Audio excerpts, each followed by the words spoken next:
Jangan singa lah. Ada skenario tersembunyi yang jauh lebih gelap. Di tengah pusaran misteri ini, muncul sosok pengacara kondang Hotman Paris Hutapea. Meskipun pada awalnya sempat menunjukkan kehati-hatian karena belum mendalami kasus secara menyeluruh, Hotman akhirnya turun tangan dan datang dengan membawa sebuah kejutan berupa bukti rekaman CCTV yang selama ini diduga kuat disembunyikan oleh pihak lapas.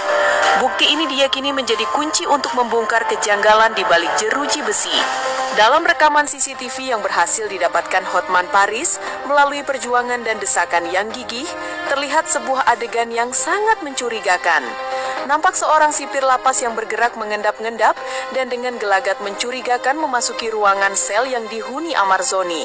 Gerakan sang sipir yang terlihat lihai dan penuh perhitungan mengindikasikan bahwa ini bukanlah aksi spontan, melainkan bagian dari sebuah operasi terencana. Rekaman ini adalah bukti nyata adanya konspirasi, tegas Hotman Paris dalam sebuah konferensi pers. Sorot matanya tajam penuh keyakinan. Kami yakin Amarzoni adalah korban penjebakan yang sistematis. Seseorang telah menggunakan kekuasaan dan uangnya untuk memastikan Amar tetap menderita di dalam sana. Bahkan dipindahkan ke tempat sekejam Nusa Kambangan, di mana keselamatan dan rehabilitasinya terancam.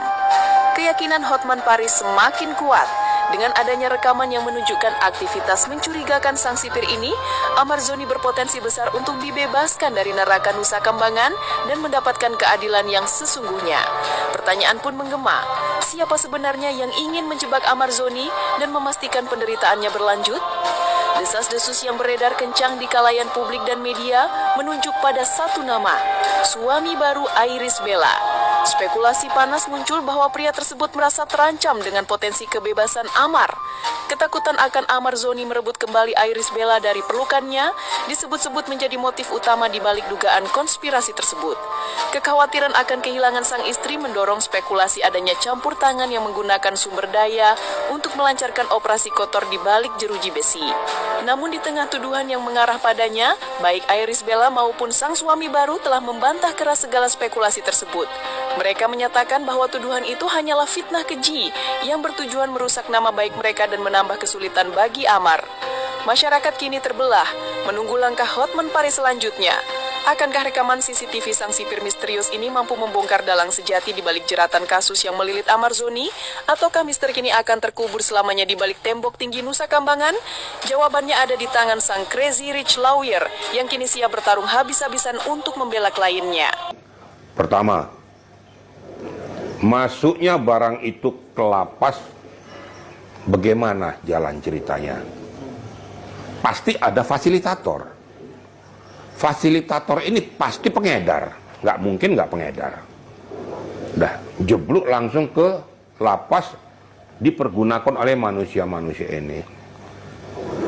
Pertanyaannya, bagaimana itu dapat dipergunakan oleh Amarzoni CS kalau tidak ada linknya?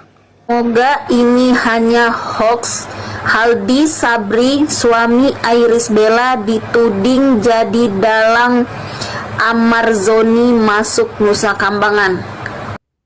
Ya, Amarzoni terjerat kasus pengedar narkoba di dalam lapas ya. Kalau Raja Bangsawan Satria Mulia Pataudi ini tidak pernah terkejut dengan hal ini. Ingat nggak kalian? Coba kalian scroll ya. Kalian scroll di bawah.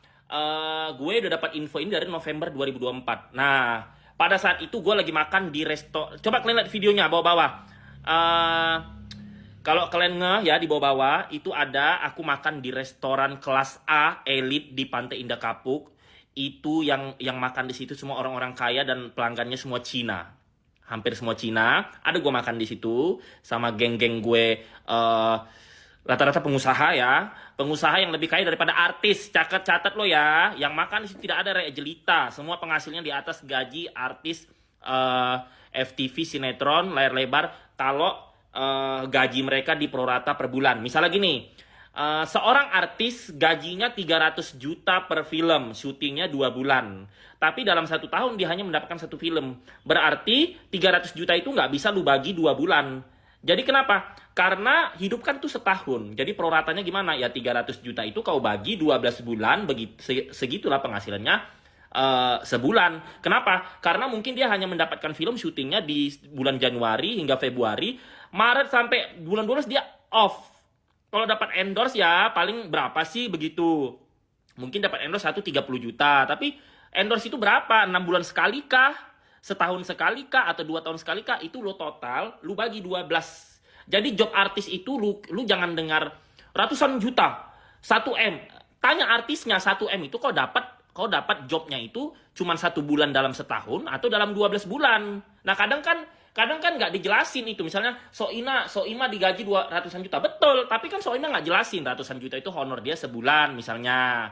Ratusan juta itu adalah kalkulasi dari misalnya dia per episode 10 juta, sebulan itu ada 25 episode, berarti 250 juta dikurangi pajak agensi.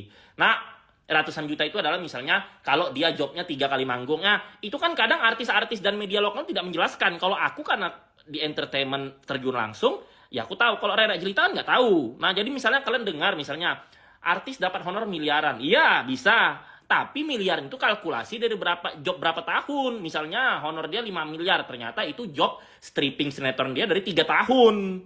Bukan per episode bangkot lah TV cuy. Gila-gila Rera Jelita ini. Nah begitu ya, harus ada nalarnya begitu. Aku juga bisa bilang Satria Mulia mendapatkan 1 miliar di pekerjaannya. 1 miliar berapa? 1 tahun. Tapi 1 tahun nggak aku bilang begitu. Orang memberi rumah 100 miliar. Tapi kreditnya 20 tahun di bank nggak ada ceritainnya. Nah kadang Rera Jelita di Kampung Nenjolima itu harus mengerti sampai situ. Oke? Nah jadi Amar Joni itu, aku itu kan lagi meeting sama teman-teman aku di kalangan pengusaha lah. Ada politisi 1 orang di situ.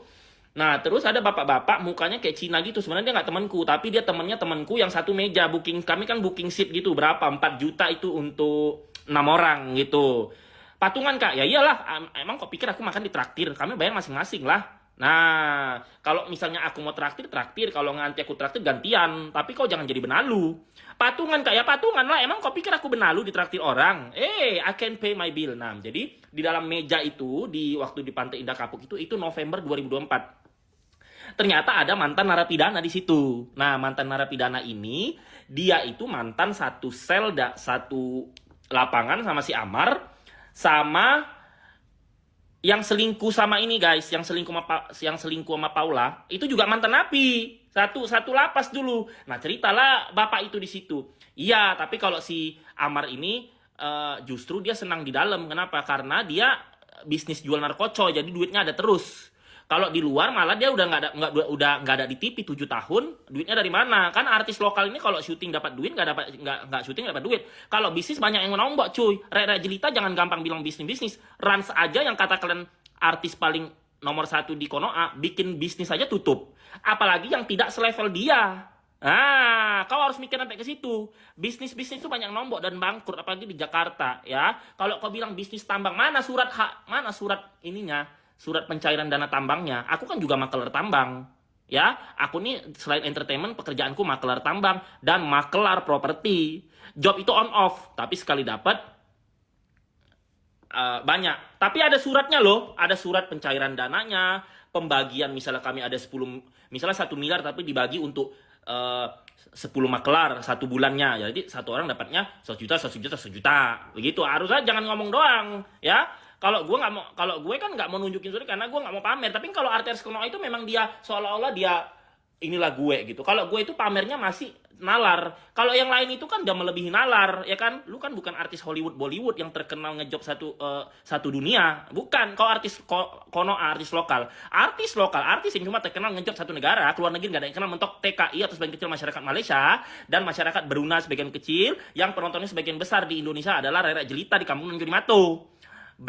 Endorse pun rata-rata produk UMKM, honor di TV lama cair, yang nonton lu pun di situ aja. Penonton bioskopnya pun film lokal sepi, nggak sampai 5% dari total penduduknya, ya kan. Luar negeri nggak ada yang kenal, nggak laku. Digaji pakai mata uang terkecil nomor 5 di dunia. Kau harus sadar itu. Makanya kalau ada artis Konoha songong, kalau sama aku bilang, hei kau cuma artis lokal, kau bukan Tom Cruise, bukan Shah Rukh Khan yang kekayaannya di atas 10 triliun, kau bukan Angelina Jolie, kau bukan Aishwarya Rai yang hartanya di atas 1,6 triliun.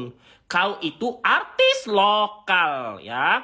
Jadi makanya aku bilang sering sama wartawan, kalau ada artis lokal sombong, ludahin aja atau beritanya jelek ya, biar sadar diri ya. Emang lu menjadi artis sampai umur berapa sih? Paling umur 45, 50 udah mulai sepi, nanti terganti karena yang baru.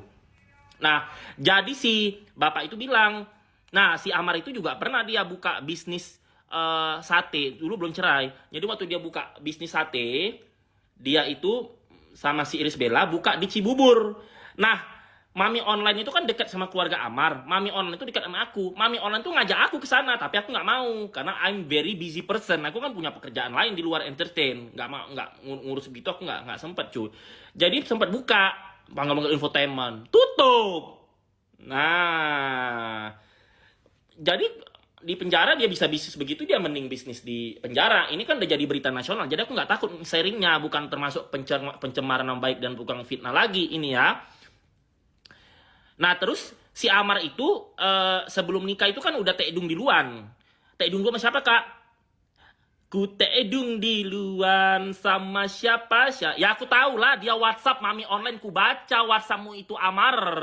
Kau minta duit sama Mami Online untuk menyelesaikan teedung di luan.